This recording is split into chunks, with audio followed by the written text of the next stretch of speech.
নমস্কার বন্ধুরা, আমার রান্নাঘরে তোমাদের সবাইকে স্বাগত জানাই। আমি এখন রুই মাছের মাথা দিয়ে আমি একটা ছ্যাঁচড়া টাইপ করছি। তো আমি এখানে রান্নাতে সেটা আমার আগে দেখানো হয়নি, শুরু করে দিয়েছিলাম আমি। ফোড়নে আমি দিয়েছিলাম 5 ফোড়ন, তেজপাতা, 5 ফোড়ন দিয়ে আমি সব সবজি দিয়ে দিয়েছি। এখানে অনেক ধরনের সবজি আছে, তোমরা তোমাদের মতো সবজি দেবে।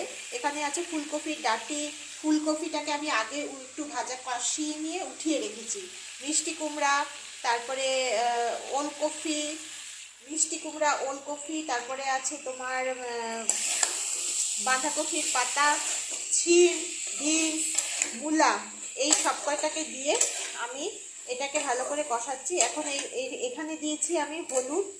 ফোড়নে আমি আদা বাটা দিয়ে দিয়েছিলাম 5 ফোড়ন আর তেজপাতার সাথে। এখন তারপরে আমি এখানে দিয়েছি জিরা, হলুদ আর লঙ্কার গুঁড়ো একসঙ্গে জলের মধ্যে গুলে এটা উপর দিয়ে দিয়েছি। সব কিছু দিয়ে আমি এখন এটাকে কষিয়েছি। আর এখানে মাথা ভাজা 1 পিস মাছও রেখেছি, এটাও দিয়ে দেবো। তার সঙ্গে ফুলকপিগুলোকে আমি একটু উঠিয়ে রেখেছি, কারণ ফুলকপিগুলো একসঙ্গে করলে এটা নরম হয়ে যায়, ফুলকপিটা মুখে পড়ে না। তো সেই জন্য আমি ফুলকপিগুলোকে একটু কষিয়ে নিয়ে উঠিয়ে রেখেছি। এখন এটা আমার কষানো হয়ে গেছে। এখান দিয়ে প্রচুর জল বেরিয়েছিল। তার সঙ্গে আমি আলু আছে, আলু দিয়েছি। তো এখন আমি এটার মধ্যে জল দিয়ে দেবো।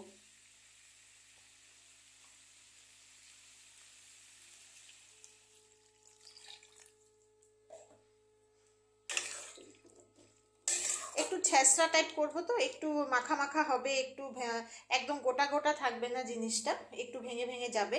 তো সেই জন্য আমি এখানে জল দিয়ে দিলাম। গ্যাসটাকে মিডিয়াম থেকে একটু বাড়িয়ে দিয়েছি, এটা উপর দিয়ে ঢাকা দিয়ে দিলাম। এটা আমি 5 থেকে 7 মিনিট পরে এটা আমি আবার দেখব কি অবস্থায় আছে।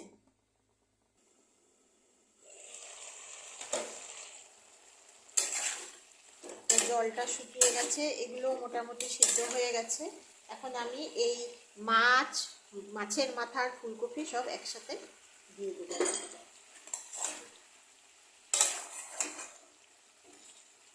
মাছের মাথাটাকে একটু ভেঙে দেব, মাঝখান থেকে এভাবে ভেঙে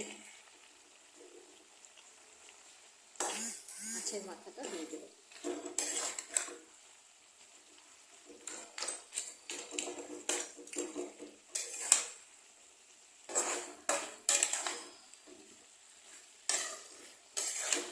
দিয়ে আবারও এখন আমি এটাকে জাস্ট 2 মিনিট এটাকে রাখবো। এটা আমার পুরো দমে হয়ে গেছে, 2 মিনিট রেখেছি। এই যে একদম তৈরি, সব পুরোটাই তৈরি হয়ে গেছে। এখন এটার উপর দিয়ে এইভাবে কাঁচা লঙ্কাগুলোকে এইভাবে ঢুকিয়ে দেবো। তোমরা চাইলে কাঁচা লঙ্কাটা আগেও দিতে পারো, তা আমি একটু পরে দিই। এটা লঙ্কাটার ভাপের মধ্যে লঙ্কাটা সিদ্ধ হবে, সেটা মেখে খেতে খুব ভালো লাগবে। এটা এখন আমার হয়ে গেছে কমপ্লিট। আমি এখন এটাকে ঢাকা দিয়ে দেব। আমার রেসিপি যদি ভালো লেগে থাকে তবে লাইক, শেয়ার আর সাবস্ক্রাইব অবশ্যই করবে। আর এই রেসিপিটা কেমন লাগলো সেটা কমেন্টে অবশ্যই জানাবে। আর তোমরা কিভাবে করো সেটাও রেসিপিটা আমাকে দেবে। তো আমি তোমাদের সাথে পরে শেয়ার করব। তো আজকের জন্য টাটা।